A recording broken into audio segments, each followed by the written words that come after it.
medyo ano natin. Ayan ang ating sleepwear. Huwag na tayo tumalikod kasi kakaga tayo, nakatibak tayo.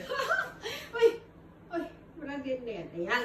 Ay, tutur ko na lang muna kayo sa kwarto natin habang magliligpit tayo. Kasi ang ano namin ng breakfast namin ay 8:30. So, anong oras na ngayon dito?